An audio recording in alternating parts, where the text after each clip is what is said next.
the Prophecy Club. We are going to talk about this gun confiscation.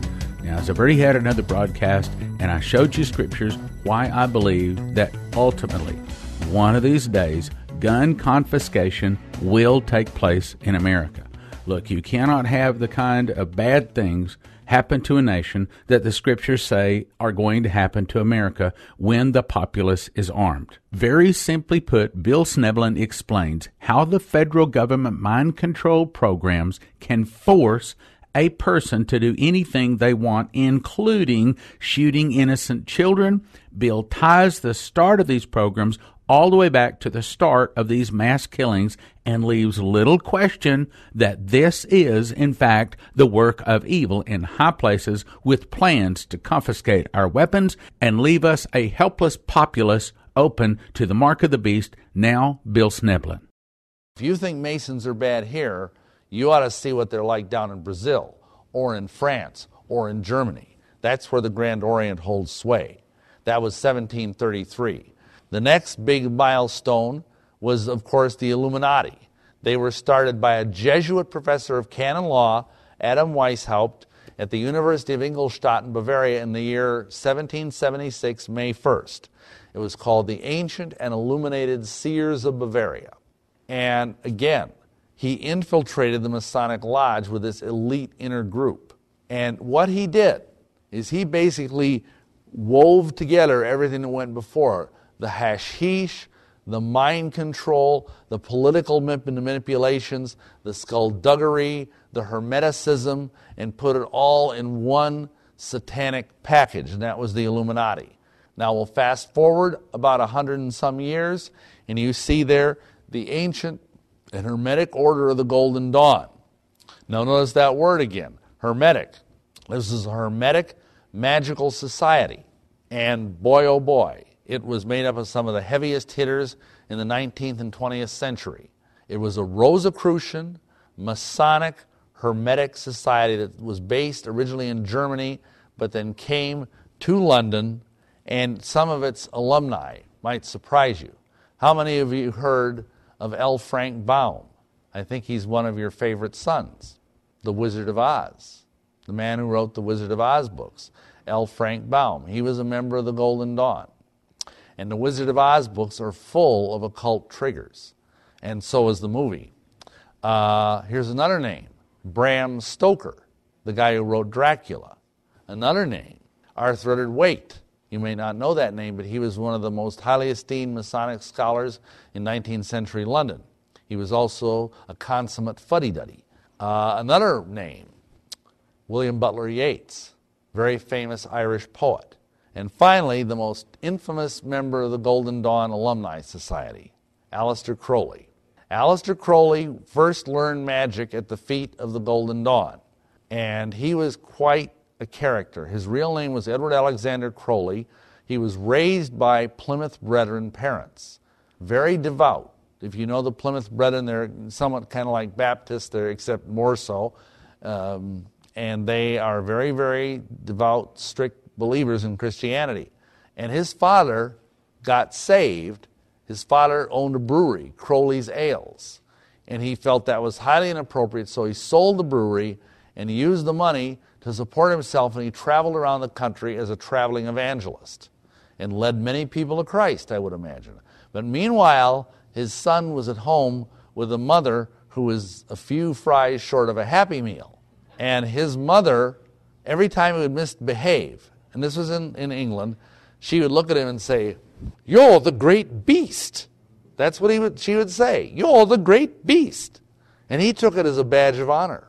And so when he was 18 years old and off on his own at Oxford for the first time, he took a toad, baptized it, and named it Jesus Christ, and then crucified it upside down as a gesture of utter contempt for Yeshua and for Christianity.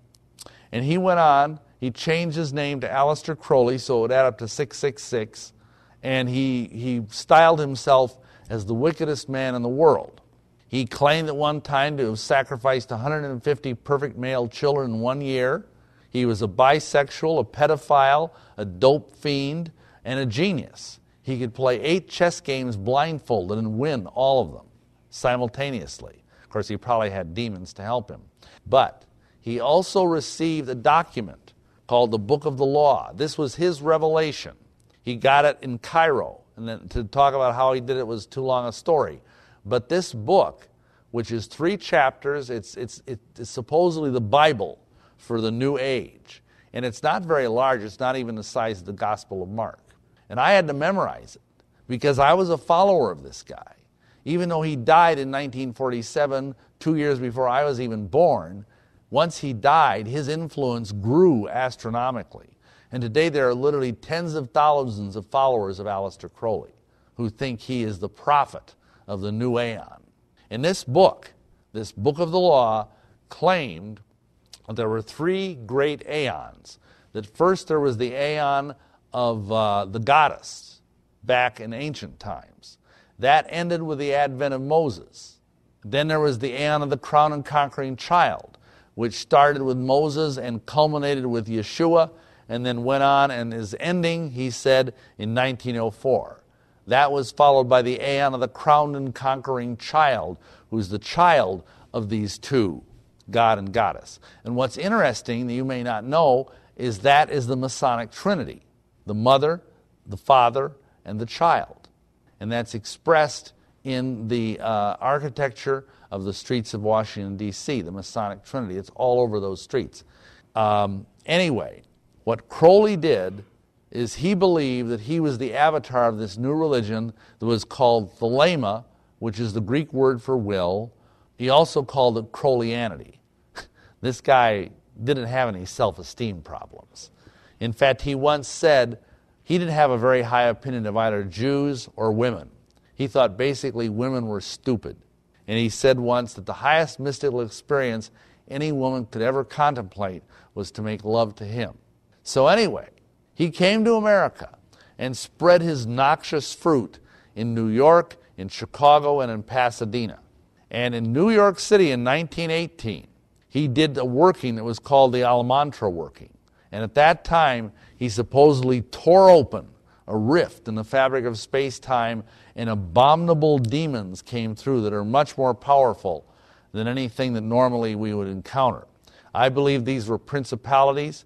He called them the great old ones. And with this came an influx of demons of pedophilia. And he unleashed this on America. And that's why, since the early part of this last century, we have had this gradual and now not so gradual increase in all of these perverts that find children sexually attractive. That's pretty bad, isn't it? And this is the man that believed himself to be responsible for it. He died in 1947, a lonely, broken heroin addict. Somebody said he was living the last 3 years of his life on nothing but poached eggs and heroin. And but the consequences of what he did in terms of the spiritual state of the English-speaking world, he has cast a very large, dark shadow, both in terms of magic, because he's regarded as the greatest magician of the 20th century, and also for what he did about pedophilia. He also wrote the Book of Shadows of Modern White Witchcraft. Now, next stop on our little trip is the Tavistock Institute. This is a think tank in London, which is still around to this day, and many Golden Dawn members were involved with it. Now remember, the Golden Dawn had a German branch, and some of the German occultists in the Golden Dawn were involved with the beginnings of Nazism. So the Golden Dawn was a conduit through which the Tavistock Institute and the Nazis could share their research about pain and torture. Isn't that wonderful? The Tavistock Institute did research on how much pain people could stand. They actually tortured people and paid them for it. At least they paid them something for it. And they learned something which most people know anyway. But you know how scientists are. They learned that women can take more pain than men.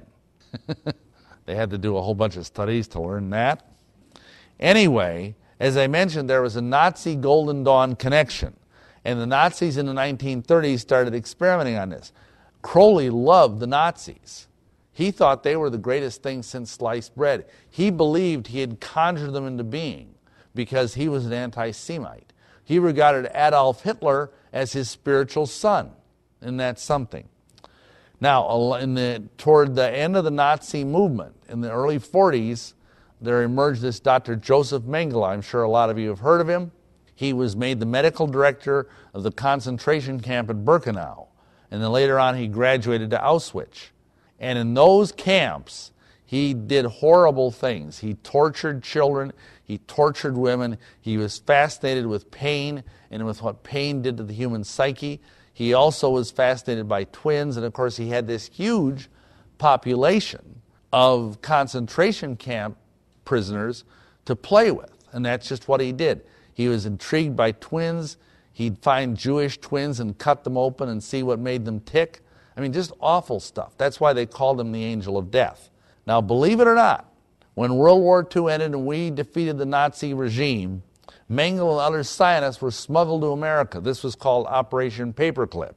And Mengele was assigned to work with the Department of Defense in the newly formed Psychological Operations Division of the U.S. Army. Now, that's, pretty awful. You might ask, why do they even want someone like him? Well, they felt he was doing valuable work by torturing people. So, in 1947, Mengele started Project Chatter. In 1950, there was Project Bluebird. Don't you love these names? It's all about torture and icky stuff, and they call it Project Bluebird. Then we have Project Artichoke, and finally, MK Ultra began in 1953, started by the Department of Defense. Now, the official director of the MK Ultra program was Dr. Sidney Gottlieb, but Mengele was working behind the scenes, we believe. And that's really strange because, of course, Gottlieb was Jewish, and Mengele despised Jews. So they must have had an interesting working relationship. Anyway, why was MK Ultra created? Well, we'll be right back after this message.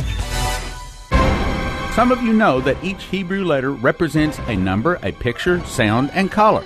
But probably what you don't know is it also contains a code which finally unseals the prophecies of Daniel. In his new Prophecy Club DVD, Hebrew, the Rainbow Language, David Matthews will show you how to use the code to finally unseal Daniel and the rest of the Bible. Prophet Stephen Hansen has given over 1,200 amazing national prophecies, and in his new DVD, Divisions Leading to the Internal Revolution, either by vision or audible voice, Steve tells you what God has shown him about fires in New York City, the invasion of America, the new Madrid fault line, Texas separated and parts are underwater, and what will happen in 2013. Each DVD valued at $30, get both for a gift of just $45. Order at 785-266-1112 or prophecyclub.com. And now, back to the program. Why was MK Ultra created? Well, you got to realize this was right after the Korean War, and something terrible came home from the Korean War with our troops. Some of the POWs over there, and this is when the word was very first used, were brainwashed. They were subjected to torture. You may have heard of Chinese water torture, where they either drip water on your forehead when you're strapped to a board, or else they put a cloth over your face, over your mouth, and then drip water into your mouth through this muslin cloth until you're ready to drown. Anyway, some of our soldiers came home really messed up by this brainwashing. And the United States realized that both the Soviets, the North Koreans, and the Red Chinese were working in this area, and just like they were worried about there being a missile gap, with all the nuclear missiles, they decided we can't have a mind control gap. And so they started doing this. Now, an expression of this fear was in 1962. Some of you may be old enough to remember the movie The Manchurian Candidate with Frank Sinatra and Lawrence Harvey. And this was a movie about prisoners of war who had come home from the Korean War, and one of them was programmed as a sleeper assassin to shoot a presidential candidate. Now, what's creepy about that is the fact that, look at the date, 1 year before Kennedy was shot. When that happened, when our president was assassinated, this movie got yanked off the circuit, and it wasn't shown anywhere for decades. You wouldn't even see it on the Late Show or anything. It was a very well-made film. It had excellent cast and everything. Now, recently, we've had a remake of that film with Denzel Washington. Also, I just want to draw your attention to the Bourne films. There's one out right now, I think. I think there's been 3 of them, the Bourne Identity, the Bourne Supremacy, and the Bourne Ultimatum or something or other. Anyway, this Jason Bourne character is like James Bond on steroids. And he's this super soldier, a super spy who can, probably climb up the side of buildings and beat up 5 CIA agents and not even break a sweat, photographic memory, all of this stuff. This Bourne character, if you want to see what these MK Ultra guys were trying to make, look at Jason Bourne, because that's what it is. They wanted super soldiers. They wanted platoons of these guys. Little sensitivity to pain, heightened reflexes, no conscience, would follow orders without question. They would possess near superhuman strength. And wouldn't you love to have an army full of that kind of guys? Of course, they probably would have no morality. Now, how is this achieved? How do they think they would achieve this? Well, in 1938, a drug emerged upon the scene. It was called lysergic acid diethylamide 25. You know it as LSD. And contrary to what many of you might think, LSD was not cooked up in the basement by some crazed hippie. It came out of Sandoz Laboratories, a pharmaceutical company in Switzerland, in 1938. And I'll tell you what LSD is. It makes you psychotic for about 12 hours. And I won't ask for a show of hands again, but I've used LSD quite a few times in my witchy days. And I'll tell you, it makes you totally psycho.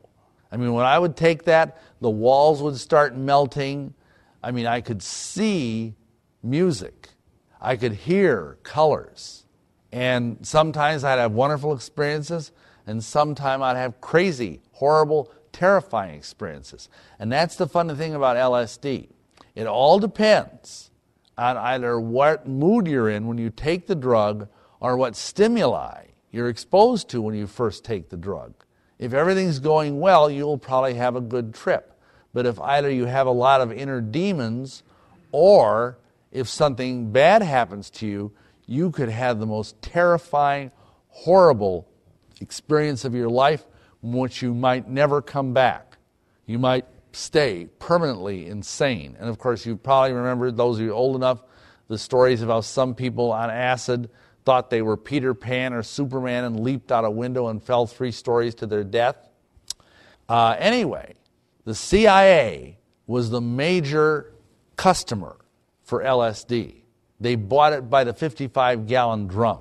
And think about this, only 1 drop of LSD will make you crazy for 9 to 10 hours. So imagine what you could do with a 55-gallon drum of this stuff.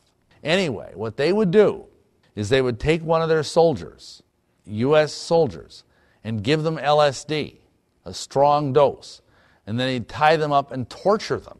Can you imagine what that would be like, to be on this psychotic drug and have people torturing you in ways I can't even talk about in decent company? All this was supposed to fragment the human personality. A multiple personality disordered person was what was supposed to be created. This person would become compartmentalized. Part of him would have a normal life, or her, and have the wife and the kids and the picket fence and the job and all this stuff, totally normal. Other parts would live in this shadowy underworld. The normal person would be totally unaware of these other parts. There was a shadow self under there, a subsurface personality. There could be many, a half dozen, a dozen, more, who would have all human weakness and all human compassion would be blunted. This individual would be a stone-cold killer.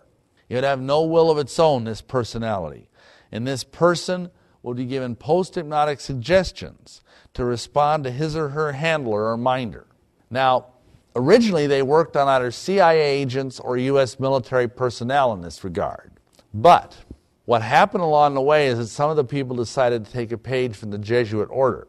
Ignatius Loyola said something, you probably all heard this statement and didn't know who said it. He said, "Give me a child until he is 7, and he is mine forever." So what they did is they started torturing children, little children, 2-year-old children, 3-year-old children, 5-year-old children.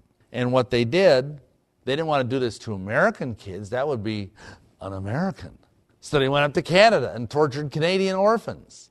They took over a whole Canadian orphanage and tortured dozens, if not hundreds, of little children. This is the guy that was in charge of it, Dr. Donald E. Cameron. Now, mind you, this guy was not some mad Frankenstein scientist. He was the leading psychiatrist of his day. He was the head of the World Psychiatric Association at one point. That's kind of scary, isn't it? To think that somebody who's like the leading psychiatrist in the world in his spare time is running a program where little babies are being tortured. He invented what was called psychic driving. Now, that doesn't mean you drive your car by psychic powers. You see, the word psychic was a form, it related to the word psyche, which just means soul. And the funny thing is psychiatry and psychology, psychiatry means treating the soul. Psychology means the study of the soul, and yet 99% of psychiatrists and psychologists don't even believe there is a soul. But that's another talk. Anyhow, what is psychic driving? Psychic driving is taking a little kid and putting him in a sensory deprivation room, tying him to a table, total darkness, giving him huge amounts of LSD. Can you imagine what that would be like? To be tied to a table in a dark room where you can't hear anything or see anything, and then you're given lots of LSD. And then he would start torturing the child. He would also start playing reel-to-reel tapes with instructions for the child that were looped over and over and over again for days on end. Days on end. And as I said, he experimented mostly on Canadian orphans. Now, here are some alleged MK Ultra alumni. You've all, I'm sure, heard of Sirhan Sirhan. He's the guy that assassinated Robert F. Kennedy. And the interesting thing about that is, to this day, well, I don't mean to literally this day, but for years, he took several lie detector tests in which he stated, and it was said to be true on the test, that he didn't even remember shooting Robert F. Kennedy. And that would be typical of an MK Ultra alumnus. In 1995, Gig Delamere is alleged to have been the assassin of Yitzhak Rabin, although I have reason to believe he really was just another patsy, just like Lee Harvey Oswald was. And then we have Jim Jones. Some researchers in this field think, and I agree, that he was a mind control alumnus. And he was part of the largest mind control experiment ever carried out by the U.S. government. They wanted to see if one of their PHAs, programmed human automatons, could control a large group of people to the point that he could make them kill themselves.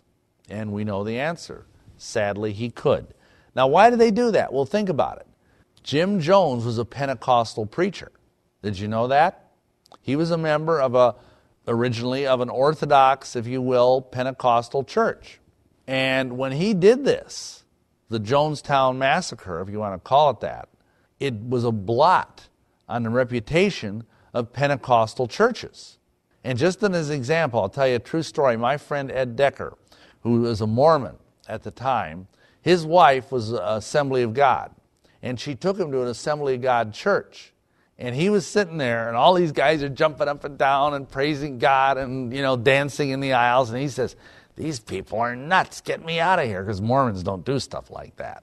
And she says, "Just wait for the sermon. Just stay as long as there's a sermon, okay?" And then they were running around and, praying in tongues and going, "Hasta Shandala Botai" and all this stuff. And he says, "This is it. I'm out of here." And she says, "Please, just stay for the sermon." You know what he said? He said, "Okay, but if someone offers me Kool-Aid, I'm leaving." And you heard that a lot in the time, the 5 years or so after Jonestown. And even today, Bill O'Reilly jokes about Kool-Aid drinkers. Anybody who disagrees with him is a Kool-Aid drinker. How these three individuals changed the course of human history. Time has run out, but I want to say thank you for listening, and thank you for your prayers and your gifts of support. God bless.